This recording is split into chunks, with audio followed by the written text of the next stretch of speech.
Go ahead and try it. Yeah. Okay, how about now? Do we have sound? And it doesn't need to be super fantastic, but if we have sound, I'm sure that not only will the chat light up, my phone will light up too. Yeah, now we're using the camera or my cell phone's built-in mic. I don't know. Fancy studio, all the bells, all the whistles. Let's make sure we can hear. Yes, okay, great. Thank you. Sorry about that, but that's just how life goes every now and then in the age of the internet. Welcome, friends. We're here from New Hampshire. We're here from Florida. We're here from Tennessee. It's lovely to see y'all. It is really, it's been quite an exciting day. It snowed here. Today's what, April 18th? Yeah, totally, completely inappropriate. But anyway, I am here with my dear friend, producer and engineer, and Nor'easter sidekick now, Dustin Delage, and we are we have been cooped up in here working on these mixes for way too long, and it's great to see people joining in. So if you're willing, if you want to hit your Facebook friends real quick, just grab a hold of the link up there in your browser bar and let people know we're doing this. We've got a new tune to unveil tonight, and we made a video. Actually, Chris Gursky and I were teaming up on this all day today, putting together something. I have to say that for a legacy project like this, where we lived out our whole musical life, our entire existence was before the digital age at all. Not, pull out your phone and film the show as you go. It was like, if we had Polaroids, it was good. And now you can tune your guitar with your phone. And now you can tune your guitar with your phone, and you should. Yeah. Often. Often. So, I wanted to sort of catch you up a little bit for those of you who've been following the project loosely. We are nearly done. The mixing is pretty well in the home stretch. We dropped our first single 2 weeks ago, The Chemical Zone, and you can see in the chat up near the top there are links, and there's links also in the video description, and this will be available after the fact too, but really glad that y'all are here live. It's just a lot more fun. But one of the things that I wanted to talk about briefly tonight is the fact that when we recorded this, we recorded analog, 8-track reels of tape. It wasn't possible to do all of the things that we do. And the way that you would make records then was that if you did it on your own, you spent a whole lot of your own money, but you made CDs, cassettes, and you'd sell them, and you'd make back your money, and you'd have something for people to take home and cherish of your music and the experience of hearing it. Obviously, we live in a different time now. Back in those days, if you had a record company, you'd maybe get an advance from them to do what we've been doing here on our own for these last 9 months, and you would owe them a certain amount of money of your sales, and then you'd be getting royalties off of it as well. The streaming age is a whole entirely different thing. People don't own anything with streaming unless they buy a download or buy a CD or buy the vinyl. All of those things are not at all as reliable a source of revenue for a project. It would be, you'd spend $10,000 making an album, and you'd know that after a certain amount of CD sales at shows, you would have that money made back. And it's great to live in a time when we have so many do-it-yourself tools, as it were. But streaming means we get these pittance of royalties, and nobody's buying anything to take home. So how do we go about making a record in the streaming age? Well, this is a challenge, especially for a band that has had its time of playing and all of that many years ago. There's no shows, there's no tours, we don't really have any of that kind of income stream. But what we can do is what everybody is doing these days, which is join forces with their supporters, their family and friends and fans, And we have a campaign where, you know, even you just pre-ordering the CD or pre-ordering the download helps us, but there's lots of different ways that you could participate in that. Bumper stickers, definitely are going to have bumper stickers and magnets, man. Got to at least be able to make a little bit of merchandise. And 1-inch pins. And 1-inch pins. There you go. Now, the thing is, if we can do a little bit better than what we're doing so far, if we can bring in enough money to do some merchandise, then that merchandise gets people excited about what we're doing, and more people come in and get connected to what we're doing. It's all this word of mouth thing, and the people who have the biggest mouths are the people who have been with us on this part of the journey, or back in the 80s, back at our shows back in the day. So the more that we can get the word out, great. The link to our Indiegogo campaign is there in the chat, and I'll put it in there again when the video is playing too. But thank you for being willing to do that. For those of you who've already donated, thank you ever so much for that. I hope that we can bring in enough to be able to do some cool things. It would be great to be able to have some merchandise, you know, some hoodies and T-shirts and all of that stuff. To be able to do a little bit more would be really great. But there's one thing that we have in our pocket that I think is really kind of cool, kind of special, and maybe a little bit of our own sort of inside straight hand of cards. And that is this video. It is a video from our final show in 1987. It's in front of a hometown crowd near the liquor store where the hometown crowd started at about 10 in the morning. So by the time Nor'easter hit the stage, things were good and lubricated, as we'd say. And the video itself is of the era. It's a 4-head VHS tape, but we also have a soundboard audio recording of it. But I think what's kind of special about having that, not only for the memories for those of us who were there, or for our kids, our families to see now, what's kind of cool about it is, in a way, Nor'easter's story is the story of thousands of bands, thousands of musicians who got together, had dreams of doing really cool stuff, made their own music, played for their people, and ultimately only a fraction ever get a chance to sniff the bigger stages, you know, the chance to be playing your music for thousands of people. And I think that for the quality of what we have, and the fact that we have all of this energy going on with this recording now, to be able to tell the story of all those bands through the lens of Nor'easter feels like something that might help get a lot more people to hear Nor'easter too. So that's a big part of our campaign as well. So the Indiegogo campaign is open until tomorrow. I'm hoping that some people will hit it tonight after we're done here, and I especially hope you enjoy the work that we've been doing musically, artistically, all of that. I want to ask you, Dustin, when was your first recording and what format? The earliest one that I can think of where I was a contributing member of a band would have been in probably 92, and I think it was 4-track. 4-track. You know, like cassette or digital? Cassette. Cassette. 4-track cassette. And that was in Mason Payne's barn, his dad's barn. His dad played with his buddies, and we kind of took over the same space. It was a reel-to-reel. We might have used the reel-to-reel a couple of times too, but you know, you'd be lucky if you go to the local Percival Radio Shack to find a reel.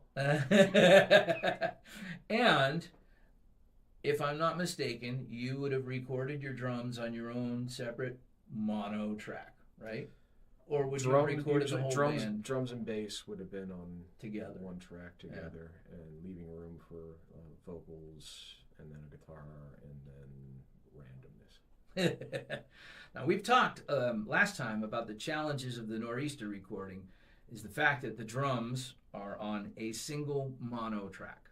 And when you hear the Chemical Zone from last time, or when you hear Won't Play the Fool Anymore tonight, the drum sound that Dustin has managed to coax out of that single mono track is nothing short of astounding. Besides that, though, Chemical Zone was a challenging mix because of the diversity of the styles within the song, right? What were sort of the challenges and high points of Fool for you? The biggest challenge is kind of matching the guitars again on this one, where the tone at the end of the song was pretty drastically different compared to the first third of it, and getting a convincing mimicry of that isn't as easy as the tools I've got to make it think. It takes a lot of coaxing, but it's worth it. And of course, the guitarist is looking for the number of that bus that just ran him over too. But all the punch-ins and everything. Certainly, with 8-track reel-to-reel, you had to get it right on the take that you kept because there was no spare space for anything. Yeah, and that brings up one of the issues that I'm kind of bummed out about. Like, if you listen to the reference mix, the older reference mixes, you'll actually hear like different drum parts that were dubbed at some point after what we've got. And we never found them. And we don't know where they are. Yeah, we even took the old 8-track reel-to-reels out and worked with them in here for a little bit. Yeah. So, all of that being said, we have not only a song to drop tonight, but we have put together a video. Chris Gursky, our singer, and I were trading files back and forth today and putting together a little something. May wind up being the seed of the final video. Of course, we can't really do a video shoot, but we do have some images, and we are able to do some cool things with video editing software. So I hope that you enjoy it, and if you're listening on speakers, now's the time to get settled in and enjoy the sounds for the next few minutes. And we're going to roll Won't Play the Fool anymore. Enjoy.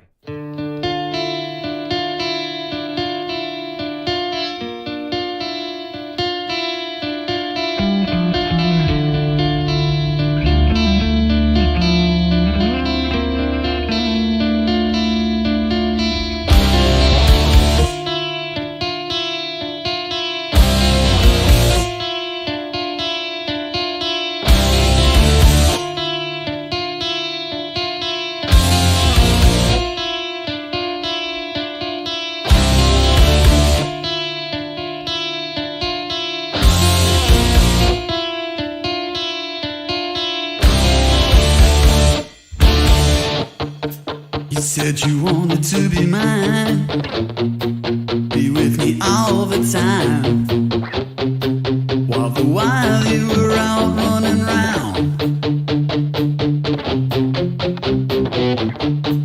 You said you wanted love, that ain't what you're thinking of, when you're driving towards the other end of town.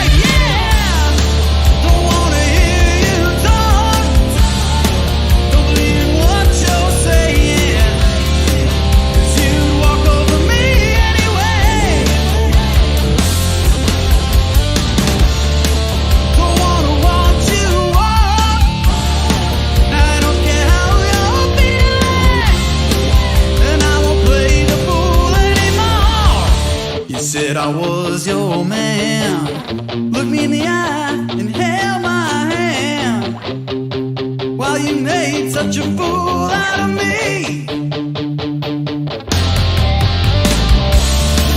You talk hot and played real dirty, had some fun for 25 or 30. Yeah, we had such a grand old time.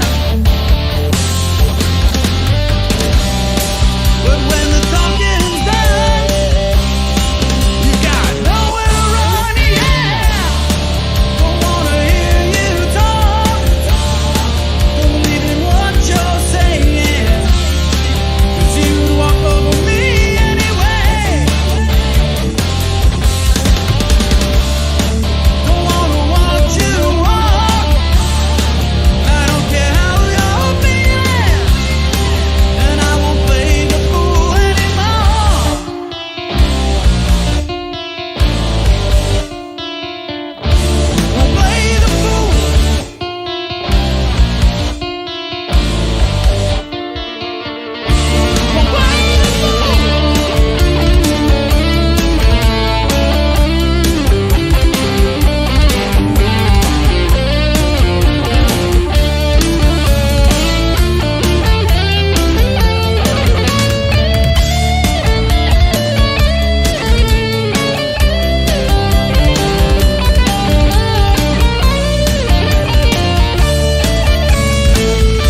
Okay, there it is. Won't play the fool anymore. I hope that you enjoyed the video. It was a lot of fun to put it together. It was kind of playing around with different filters and different effects and all of that. And what a thing it is to be able to have some way to package this to be seen and heard in a variety of different platforms, right? The one beautiful thing about the internet age is there is technically the ability to reach our music all the way around the world, and that's a fantastic thing indeed. So, thank you for sharing your comments. We're going to have that video when we finish it up. That'll be here on our YouTube channel. So while you're here, if you don't mind, if you haven't done so already, please subscribe to the YouTube channel. That way you'll know the next time when that goes up, and you can share it around all you want. And we're grateful for you doing it. Thank you. The Indiegogo campaign is going on through tomorrow.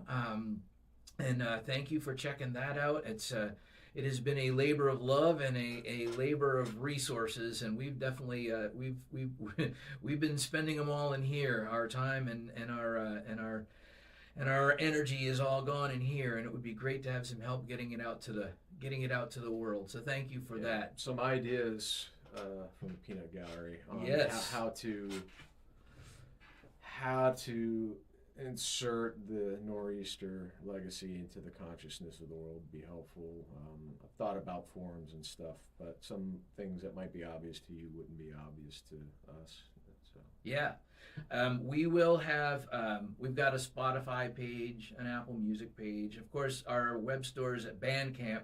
Streaming at Bandcamp is a little bit different. And our apologies for if you tried to join us last time for the Bandcamp session and were stymied by either having to create an account or having to pay something to be in the chat.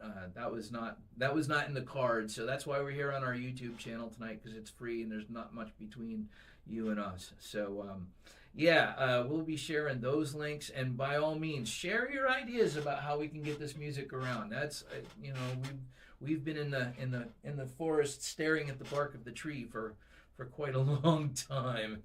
Absolutely. I do want to make mention of the fact that I certainly have my own solo acoustic career going on for the last 30 years, most of the ensuing time. And I'm actually doing another live stream on YouTube from my Make a Living Room on Thursday night. And I'd love to have you come on over and let me share some songs and stories with you, and maybe a few shots down from along the river. Won't Play the Fool anymore should be to Spotify and Apple Music and all that by the end of the month, but probably by the end of the week we'll have it on our Bandcamp page so you can listen to 2 songs anytime you want. And we're hoping, Matt, bless his soul, it is, as Chris says, it's been almost 20 years, and we all miss him dearly. It's been especially hard being in such close contact with his talent at the height of his powers all this time. I did a little Facebook video about Matt a few days ago, and if you saw that, you know what I'm talking about for sure. His birthday would be May 23rd, and we're kind of hoping to be able to have a real party, an advanced preview party to get Chris and Paul in here via live stream connections from their homes in New Hampshire and Tennessee. It would be great to be able to share the party and share the whole album with you. So that's sort of the goal that we're working towards, and if things work out the way they've been working out, then we might be close to that. So that would be awesome. If you like what you're hearing, if you like what we're doing, and even if you can't contribute, here's the message. Tell 4 friends. Please tell 4 friends about what you're hearing us do. Share the website at nor'easter.rocks. Share whatever it is that you think would be something that people would be interested in, and we would be delighted to do that. So a lot of chatter tonight, not so much music, but we're setting the table for being able to do a lot more music for you soon. So thank you, Dustin. Thank you for running the switches tonight. Flawless job per usual. Except for the microphone. I don't know what happened with that. Definitely a software issue. Ugh. Yeah. Thank you so much, everyone. We will look forward to seeing you real soon. Thanks for the support. Thanks for the enthusiasm. Take good care of your good selves. See you soon. Buenas noches.